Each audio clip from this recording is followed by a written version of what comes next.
From Montana's news leader, this is the MTN 10 o'clock news. Good evening and thanks for joining us tonight. I'm Russ Riesinger. We begin with breaking news. A small plane has crashed just north of the Billings Airport. Now, we don't know many details at this point. We do know that the control tower lost contact with that plane around 7 o'clock tonight. This is some video from the scene. Emergency crews have been scouring the area behind the airport and other parts of the heights trying to find the plane. They eventually located it around 8:30 tonight north of the airport off of Rimtop Drive. Now, the Sheriff's Department is securing that area while the investigation gets underway. We don't know what caused it. It was extremely windy out there tonight. Information about the condition of the pilot has not been released yet either. A Billings teenager is telling his incredible story after surviving a plane crash last summer. This is all that was left of the plane after it crashed into a mountain range in Madison County. Reef Hogan spent about a month in the hospital recovering following the crash that left his father, Brandon Hogan, dead. We weren't high enough to recover from a stall like that. And my dad just said, "Reef, hold on." And I was like, I didn't say anything. I was like, oh God, I just thought that. And then he just said, "I love you, son." And I just said, "I love you too, Dad." And then all of a sudden the plane just dived into the right, and then it just started spiraling. It was hard to tell what was going on. I kept my eyes open. I didn't really feel afraid. I was just like, well, it's happening now. I might as well just get through it. Well, what Reef went through, not just with the crash, but waiting for hours to be rescued afterwards, is truly amazing. And I'll bring you the full story Monday here on Q2. A lot of lights and sirens parading through Billings tonight. A big turnout of at least 250 vehicles in a procession for two tow truck drivers killed on Sunday while clearing a crash on Interstate 90 near Columbus. Q2's David J. has more on the first responders' tribute to Nick Visser and Casey Allen. First responders stopped traffic to safely park their vehicles on the rims. I didn't expect this, and this is amazing. It shows the love and the brotherhood out here, and it touches you. They all came for a memorial for 37-year-old Nick Visser and 28-year-old Casey Allen. We all do the same job. We all share the same risks. We all have had close calls. There may be different names on the doors, but we're all basically a big family. Hundreds of vehicles out here from law enforcement, paramedics, and firefighters, and two special tow trucks, the trucks driven by Nick and Casey, and one other vehicle, a bus that carried both of the families, and they'll be in the procession. And we did have a chance to talk with the families about how special this is. They were both hard workers, and they deserve a big parade for them. They died doing what they loved. It's very humbling. He touched so many lives we didn't know. And we just have to step back and take a breath and say, okay, this is what they did. It's special for two people who have the honor of driving trucks used by Nick and Casey. Travis Goddard, which is Casey's best friend. Travis and Casey, when they get in the vehicle together, they call themselves the Reed Point Goon Squad. I'm very honored and really glad that I can actually do this for my brother Nick. So it's, I don't have any words. It's going to be a tough road. Nick's mother says the accident is difficult for everyone. The young man who is involved in this, my heart goes out to them as well, because they're suffering. He's suffering, and I'm just so sorry all of this happened.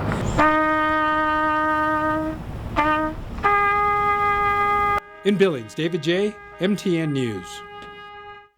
Well, the families say Nick and Casey's employer, Hansers, is taking care of them, and many have been contributing to the GoFundMe accounts.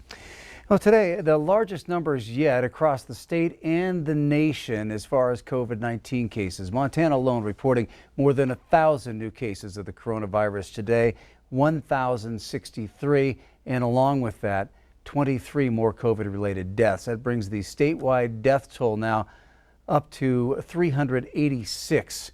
12 of those deaths are from Roosevelt County, 4 in Yellowstone, 2 each in Daniels and Carter counties. There are now more than 32,000 total cases in Montana, or there have been, and more than 22,000 of those people have recovered. The only two counties that currently do not have any new cases are Mineral and Petroleum. Montana's next legislature won't be elected until next week, but Republicans are pretty much a lock to remain in the majority, and some GOP lawmakers have been drawing up their priorities, especially if they have a Republican governor for the first time in 16 years. MTN chief political reporter Mike Dennison obtained a copy of some of those plans and files this report. The draft plan has 7 pages of detailed proposals. Its top priorities include cutting the state's top income tax rate, using lodging taxes to help finance reductions in property taxes, expanding drug treatment courts, and restricting the power of local health boards and the governor to issue regulations on COVID-19. But it doesn't stop there. Some of its other proposals, ending Election Day voter registration, peeling back regulations on natural resource projects, a new tax on renewable power that's sold out of state, restricting abortion, and greatly expanding school choice, which would be some form of public aid or tax credits that help kids going to private schools or other alternative forms of education. State Representative Derek Skees of Kalispell, who helped draft some of the plans, told MTN News that Republicans want to hit the ground running and that the list is their way of getting prepared. He also says Republican lawmakers have been meeting with Republican gubernatorial candidate Greg Gianforte about their plans and that Skees doesn't see a lot of disagreement. Yet a spokesman for Gianforte says his priorities are outlined in his Montana Comeback Plan, which he released in July. Gianforte is locked in a tight battle with Democrat Mike Cooney for governor. Libertarian Lyman Bishop of Kalispell also is on the ballot for governor. Reporting from Helena, Mike Dennison, MTN News. The GOP legislature plans were drafted by the conservative wing of Republicans in the Montana House, and MTN has learned that a bloc of more moderate Republicans is working on their own set of proposals as well. Well, across the state, more than 480,000 Montana voters have already cast their ballots. Here in Yellowstone County, we broke the record today.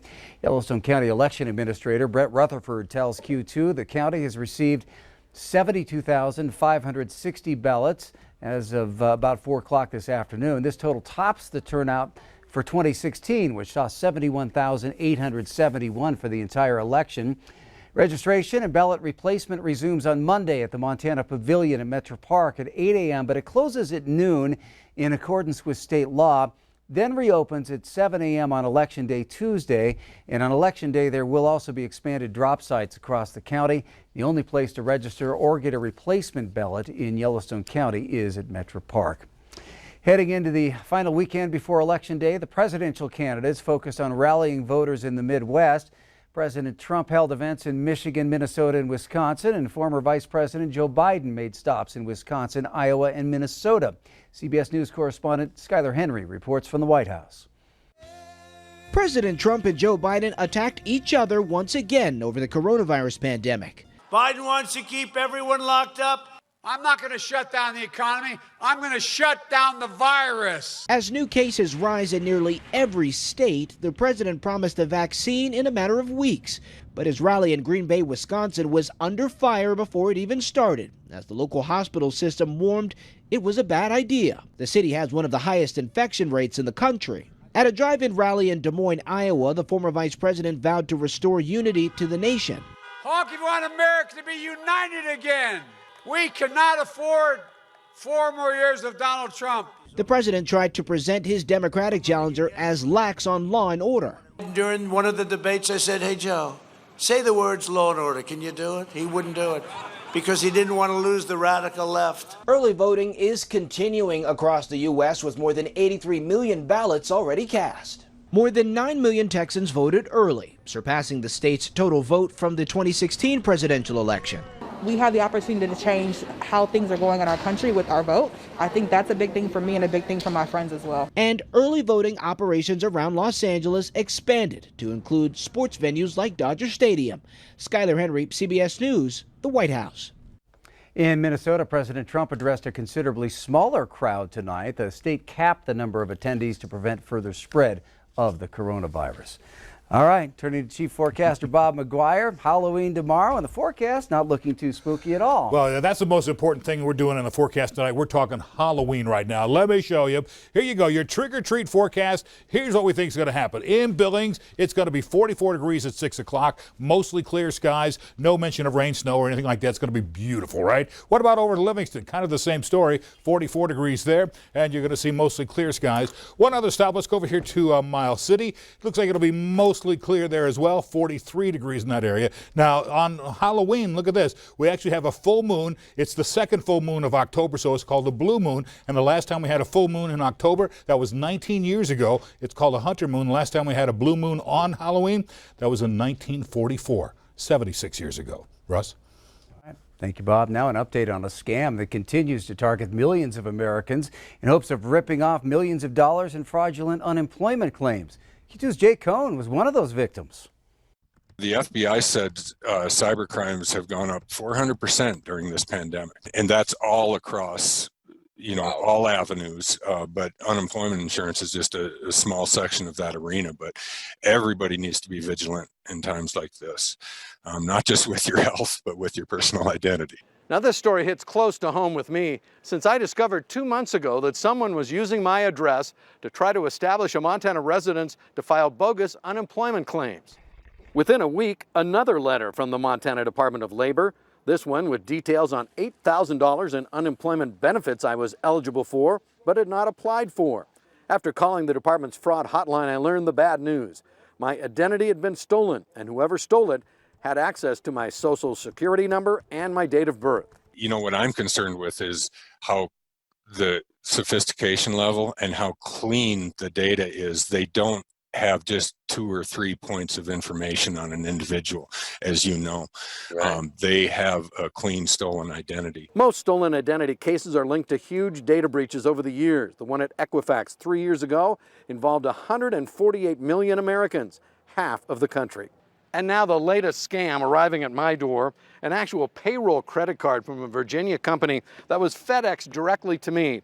All I have to do is call and activate it. I'm also associated with this Connecticut roofing company. This time I called the Billings police. They actually track this type of fraud to help out with the FBI's investigation. If you fall victim to identity theft, here are some do's and don'ts. Never activate a credit card you did not apply for. Report the incident to your local police. They track this type of thing. Alert the credit bureaus, especially if your personal information has been compromised. They can easily put an alert on your accounts. And make it a rule to never give out your personal information over the phone. Unfortunately for many Americans, the constant onslaught of scams has become the norm. And officials in Helena know things will get worse before they get better. The Labor Department's fraud unit now includes former FBI agents and cybercrime experts just laying in wait for the next scam. We're watching the computer forensics very closely, looking for patterns and studying cross matches. And it's just a continual cat and mouse game. We may very well get more fraudulent attempts with an addition to the CARES Act, but we'll be ready for it. We have had some practice this year. In Billings, I'm Jay Cohn reporting for MTN News. All right, thanks, Jay. The Department of Labor's fraud hotline is 406-444-0072. Keep an eye out. Alert your friends and family to be vigilant about protecting their personal information. Straight ahead on the MTN 10 o'clock news here on Q2, with temperatures dropping, especially at night, our homeless population is seeking a warm place to stay. Now, what was once a local motel is transforming into an emergency shelter. That story coming up next. It's playoff time on the gridiron with the Skyview Falcons keep on flying high. Highlights and scores on the way.